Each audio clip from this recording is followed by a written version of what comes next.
K coaching classes.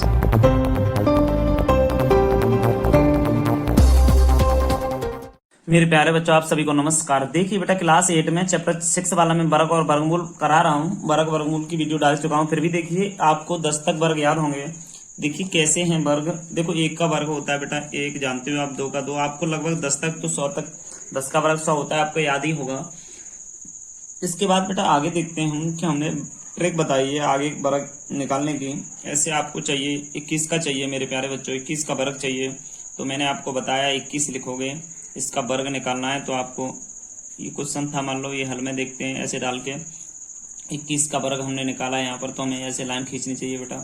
देखो बेटा, यहाँ पर क्या हुआ कि 1 का वर्ग 1 होता है तो 0 1 लिखेंगे बेटा। 2 का होता है 4 तो 0 4 लिखेंगे। देखो 1 का 1 और 2 1 2 2 2 2 4 तो 0 4 लिखना चाहिए बेटा। देखो 2 1 2 2 का उड़ा इससे करो तो 4 हो गया। 4 का 0 4 होता है, डबल डिजिट में लिखा जाता है। 1 4 और बेटा 4 में से 4 का 4 441 हो गया। ऐसे ही हम आप बताइए 35 का वर्ग निकालेंगे। डायरेक्ट निकालना है बेटा। देखो अब ज़्यादा बार लिखना नहीं है। 35 का वर्ग मेरे प्यारे बच्चों कैसे निकलेगा। 5 का 25 निकलता है, 3 का 9 तो ब्लू डिजिट में लिख लिया। 5 3 15 दूनी 30 हो गया बेटा। ऐसे लिख लेंगे, 5 के नीचे कुछ नहीं है तो 5 2 9 3 12 1225 हो गया 35 का। तो बस मेरे प्यारे बच्चों ऐसी वर्ग निकाल लेना, कोई दिक्कत नहीं है। याद करने की कोई जरूरत नहीं है, आपको समझना है चीज़ों को। अब बेटा देखिए एक्सरसाइज 6.1 में देखते हैं मेरे प्यारे बच्चों। 6.1 एक्सरसाइज में देखिए, निम्न संख्याओं के वर्गों के इकाई के अंक क्या होंगे पूछ रहा है। निम्न संख्याओं में इकाई के अंक बताइए। देखो 81 का वर्ग आप जानते हो, वर्ग निकालोगे बेटा तो बहुत समय लगेगा। देखिए तो ये बताइए, 1 है पीछे, 1 का वर्ग हम करेंगे कभी भी तो 1 का वर्ग 1 ही होता है, तो इकाई का अंक 1 हो गया। हम इसमें 1 बता सकते हैं। 2 का बेटा आप जानते हो सभी 4 होता है, तो इकाई का अंक 4 हो गया। 9 का 81 होता है, तो इकाई का अंक बेटा 9 का 81 होता है ना, 81, तो इकाई का अंक 1 हो गया। और इसमें 3 का बेटा पीछे देखेंगे, 3 का 9 होता है, तो इकाई का अंक 9 हो गया। 4 का बेटा मेरे प्यारे बच्चे देखो, इसका उसके निकालना है तो 4 का 16, 16 में 6 आ गया। देखो 4 का वर्ग निकाल तो बराबर में 16 में 6 आ गया। यहाँ से 7 का वर्ग बेटा 49 होता है, 49 में 9 आ जाएगा। 8 का वर्ग 64 होता है, 64 में 4 आ गया। 0 का तो बेटा 0 होता ही है। आगे इसके देखते हैं, 6 का 36 होता है, तो बेटा देखो 6 का उसके 36 होता है ना, 36 का 6 ही रहेगा। 5 का उसके 25 होता है, तो बेटा 5 रहेगा। तो इन पर विशेष ध्यान दीजिए बेटा कि यहाँ तक आपके 10 उसके रहे हैं। देखो 10 क्वेश्चनों में ज़्यादा से ज़्यादा 20 सेकंड लगेंगी। आपको बहुत तरीके से देखना है। किसी के वर्ग का इकाई का अंक निकलवाए तो पीछे से एक संख्या का स्क्वायर कर देते हैं, उसमें जो इकाई का अंक होता है वही अंक कहलाएगा, वर्गों के इकाई का अंक होंगे। ठीक है, ऐसे कभी भी परीक्षा में कुछ भी होता है, अगर किसी डिजिट का वर्ग पूछ लिया जाए, डिजिट से ये वर्ग निकालना, मैंने इकाई का अंक बता दिया। अब ये बता रहा हूं कौन सी संख्या पूर्ण वर्ग होती है और कौन सी संख्या पूर्ण वर्ग नहीं होती है। तो बहुत अच्छे से देखें आप सभी। देखो यहां से देखो, वह संख्या पूर्ण वर्ग संख्या नहीं हो सकती। वह संख्या पूर्ण वर्ग संख्या नहीं हो सकती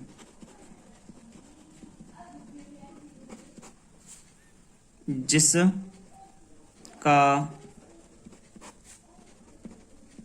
इकाई का अंक 2, 3, 7 या 8 होता है। ये संख्या के इकाई का अंक अगर 2, 3, 7, 8 हो गया इकाई का अंक, तो ये संख्या पूर्ण वर्ग नहीं होंगी। अच्छा, जिस संख्या के, अब देखो बेटा इस एक और नई बात है, जिस संख्या के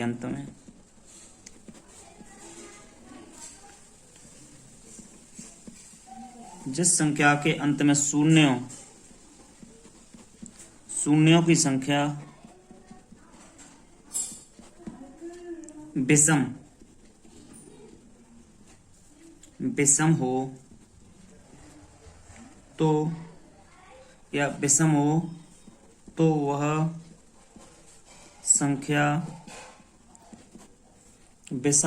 संख्या पूर्ण वर्ग नहीं हो सकती। पूर्ण वर्ग संख्या नहीं हो सकती।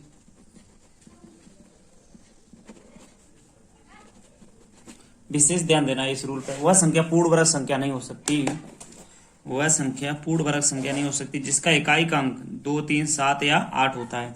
2, 3, 7 या 8 होता है। जिस संख्या के अंत में शून्यों की संख्या विषम हो, ऐसे 3, 1 आए पीछे शून्यों की संख्या, 3 आए, 5 आए, विषम हो तो वह संख्या पूर्ण वर्ग संख्या भी नहीं हो सकती।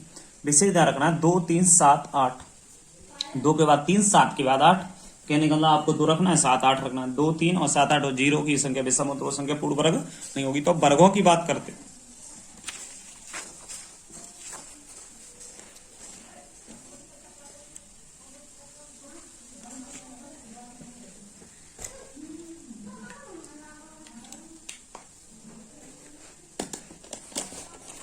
बेटा यहाँ क्वेश्चन दूसरा स्टार्ट होता है, निम्न संख्याएं स्पष्ट रूप से पूर्ण वर्ग संख्या नहीं है, इसका कारण दीजिए। पूर्ण वर्ग संख्या क्यों नहीं है? अब यहाँ लिख सकते हैं हल में बेटा, हम यहाँ से देखो 10, 57 है। अब 7 पर समाप्त होती है तो पूर्ण वर्ग संख्या नहीं हो सकती। तो लिखेंगे दी गई संख्या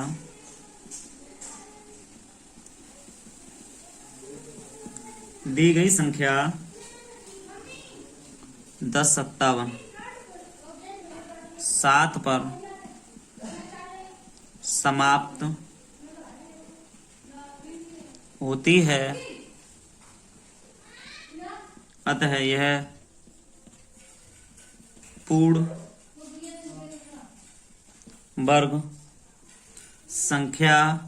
यह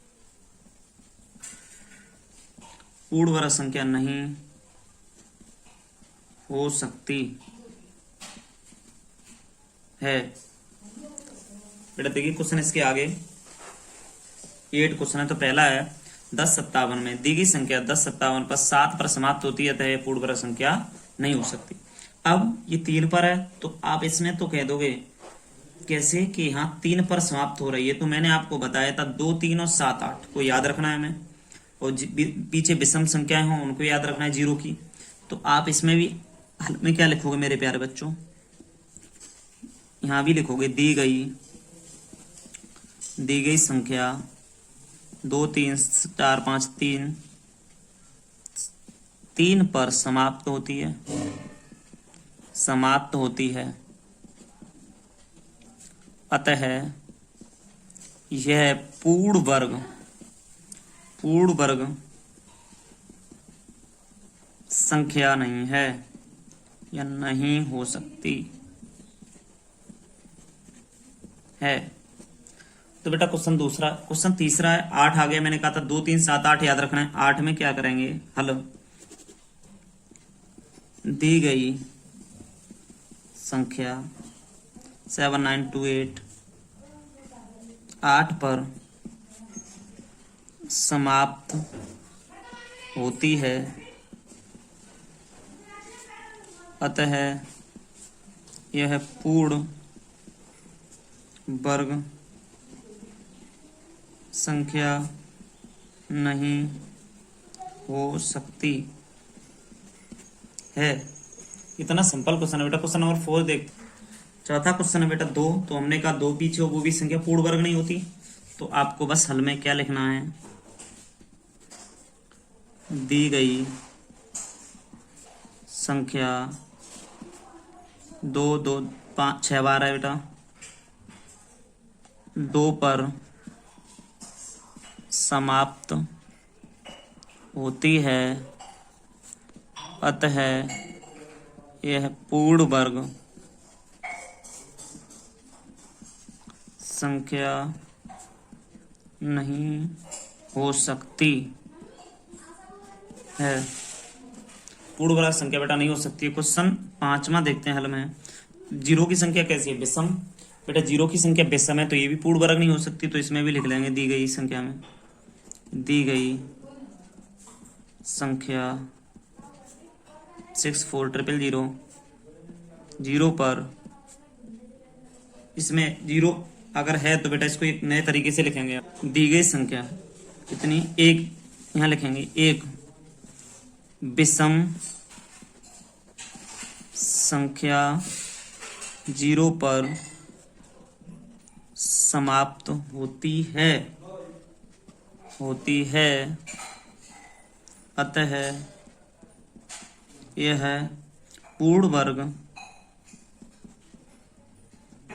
संख्या नहीं हो सकती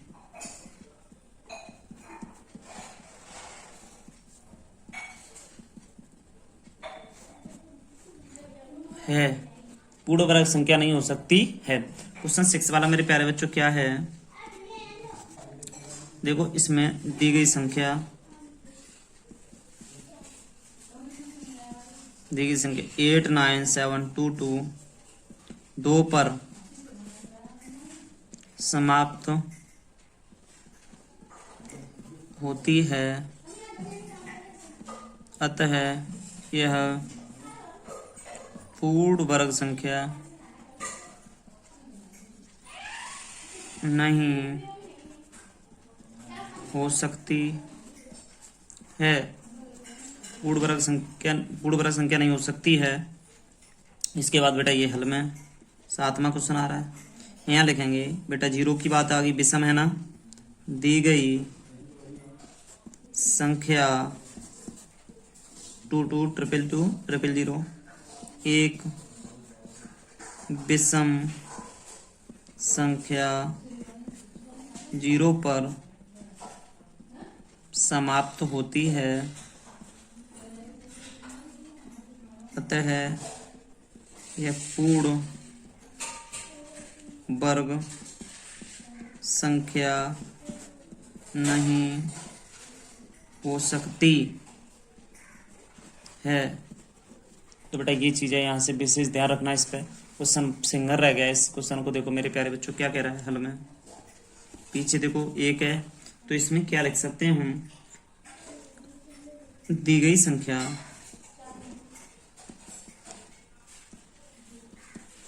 505050 कि अंत में 0 की संख्या विषम है, इसलिए यह संख्या या अतः यह पूर्ण वर्ग संख्या नहीं हो सकती है। बेटा सभी का जवाब बिल्कुल फिट है, आप ध्यान रखिए 2 3 7 8 0 को ध्यान रखिए, आप कभी भी क्वेश्चन को गलत नहीं करोगे। ये कहना है कि इसमें ये देखिए पूर्ण वर्ग वाली बात है ना, तो इसका कारण ये है कि पीछे 2 3 7 8 और 0 की संख्या विषम हो तो वो संख्या कभी पूर्ण वर्ग नहीं हो सकती। सबसे पहले ये चीज देख लें, 0 विषम हो और 2 3 और 7 8 हो तो वो संख्या हमेशा पूर्ण वर्ग नहीं हो सकती आपकी। तो बेटा इसी तरीके से आपका क्वेश्चन दूसरा खत्म होता है। आगे देखते हैं क्वेश्चन हम आपके। क्वेश्चन बहुत ही सिंपल है बेटा। इससे पहले वर्ग और ये हमने गुणा करने वाली वीडियो, उसके वाली वीडियो डाली है, उसे जरा देख लें एक बार, शॉर्ट ट्रिक वाली वीडियो है बेटा। तो बस लाइक करिए, शेयर भी करिए, सब्सक्राइब जरूर करिए।